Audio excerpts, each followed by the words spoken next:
Good morning students. आज के video में मैं आपका स्वागत करती हूँ। पिछले क्लास में हमने पढ़ा कि बैंक के कार्य क्या है और उसमें एक था साख का निर्माण, जो मैंने आपको बोला था कि हम अगले वीडियो में इसको डिटेल में लेंगे। तो आज हम इस एक मुद्दे पर बात करेंगे कि बैंक साख का निर्माण कैसे करती है। अब फ़िलहाल हम जिन बैंकों की बात कर रहे हैं वो व्यापारिक बैंक है। तो व्यापारिक बैंक भी साख का निर्माण करती है। और इसके पहले कि हम साख निर्माण की प्रक्रिया की तरफ जाएं, पहले हम बैंक के पास जो जमा राशियाँ होती है वो कौन से प्रकार की होती है ये जान लेते हैं। तो बैंक के पास दो प्रकार की राशियाँ जमा होती है, एक है प्राथमिक जमा राशि और दूसरी है व्युत्पन्न जमा राशि।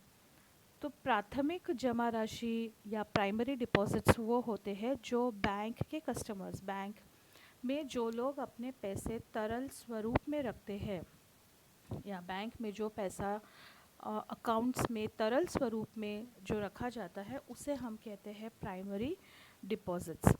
तो जब कोई ग्राहक बैंक में जमा खाता खोलकर नकद या चेक उसमें जमा करते हैं तो हम उसे प्राथमिक जमा राशि कहते हैं। अब ये जो प्राथमिक जमा राशि है यही साख निर्माण का आधार है। और बैंक इस प्राइमरी डिपॉजिट में से जो बैंक के पास लोन मांगने आते हैं उसमें से ही बैंक ऋण देने का काम करती है।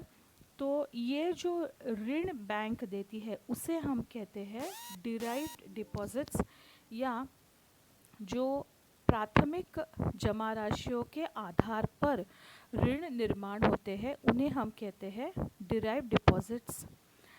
जब कोई ग्राहक बैंक से ऋण लेता है तब उसे नकद राशि न देकर उसके नाम पर एक खाता खोलकर उसमें उस ऋण राशि को जमा किया जाता है। जो भी व्यक्ति ऋण लेने आता है वो जितना ऋण लेता है वो पूरी की पूरी राशि एक साथ नहीं निकालता है। जैसे जैसे उसे पैसे की ज़रूरत पड़ेगी वैसे वैसे वो अपने खाते में से ऋण को उठाता जाएगा।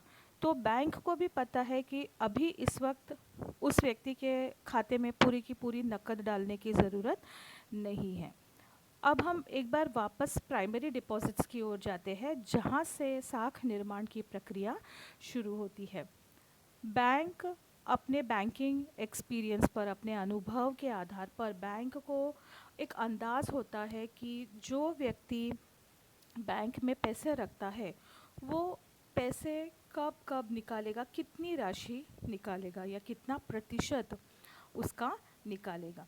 तो हम मान के चलते हैं कि एक व्यक्ति है ए जिसने 100 रुपये बैंक में जमा किए हैं और बैंक अपने अनुभव के आधार पर ये निश्चित करता है कि ये व्यक्ति एक समय में उस राशि के 20% से अधिक यानी कि 20% से ज़्यादा नहीं निकालेगा। तो बैंक उस व्यक्ति के अकाउंट में 100 में से 20 रुपीज़ को तरल स्वरूप में रखती है, क्योंकि अगर वो कल को आया और बैंक बोले कि अभी आपके पैसे नहीं हैं तो उस व्यक्ति का बैंक पर से विश्वास उठ जाएगा कि इनके पास मैंने पैसे जमा रखे और जब मुझे चाहिए तब ये लोग बोल रहे हैं कि हमारे पास अभी नहीं है। तो ऐसा न हो, कस्टमर्स का विश्वास, ग्राहकों का विश्वास बनाए रखने के लिए तरलता रखना ज़रूरी होता है। परंतु यहाँ यह भी एक सत्य है कि पूरा का पूरा तरल स्वरूप में रखने की ज़रूरत नहीं है, क्योंकि जो भी पैसे निकालने के लिए आएगा वो कुछ राशि ही निकालेगा। तो अब ये 20% जो है बैंक ने 20 रुपये, 100 का 20% होता है 20 रुपये, तो 20 रुपये तरल स्वरूप में रख दिए। अब यहाँ पर एक और व्यक्ति आता है बी जो बैंक से ऋण लेना चाहता है। तो बैंक उसे कहती है कि बैंक उसे 80 रुपये का ऋण दे सकती है। तो 80 रुपये कहाँ से आए? जो ए ने खाते में जमा किए थे 100 रुपये, उसमें से 20 रुपये तरल स्वरूप में रखे और बाकी के जो 80 है वो बी को ऋण के स्वरूप में देने के लिए अवेलेबल हो गए। अब फिर से एक बार बी को ऋण दिया, मतलब बैंक ने क्या किया? बी को ऋण दिया मतलब कि बैंक ने उस व्यक्ति के नाम से एक खाता खोला और उस खाते में 80 रुपीज़ लिख दिया। लिख दिया, पर पूरा का पूरा तरल स्वरूप में दिया क्या? नहीं, वो ले ही नहीं रहा है पूरा का पूरा तरल स्वरूप में। जब उसे ज़रूरत होगी तब वो उठाने वाला है। तो अब यहाँ पर फिर से बैंक अपने अनुभव से जानती है कि ये 20% से ज़्यादा एक समय में नहीं निकालेगा। तो अब बैंक के पास जो 80 रुपये है उसमें से बैंक 20% यानी कि 16 रुपये तरल स्वरूप में रखती है, और बाकी के 64 रुपीज़ 64 रुपये बाकी के फिर से एक बार अगर ऋण लेने के लिए कोई आता है तो उस व्यक्ति के लिए तैयार है।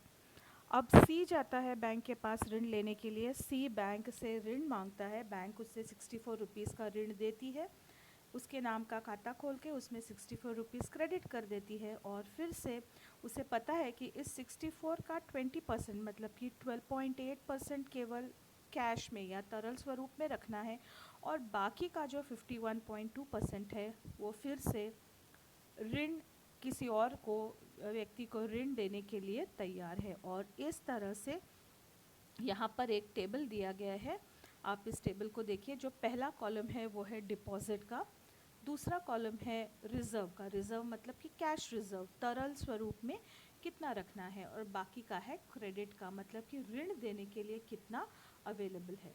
तो पहला है 100 रुपीज़ डिपॉजिट के कॉलम में, ये वो राशि है जो ए ने जमा की थी।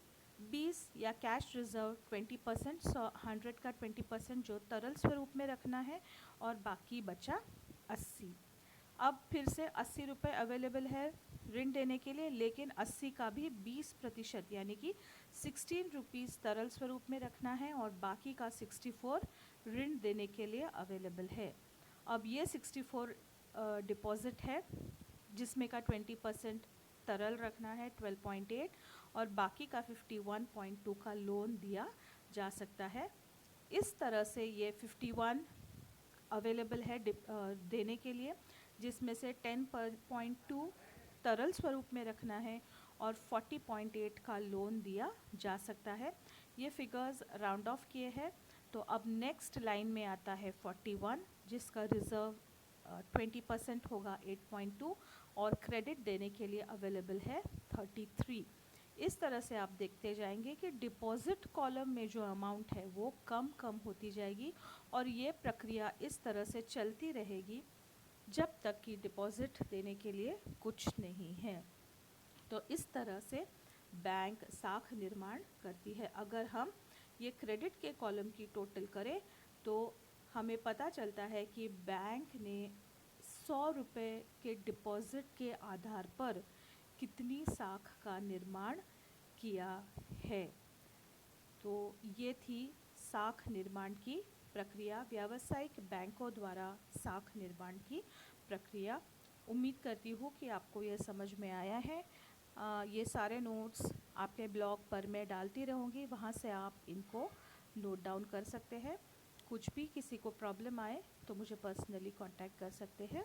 आज के लिए इतना ही मेरी तरफ से, बाय बाय।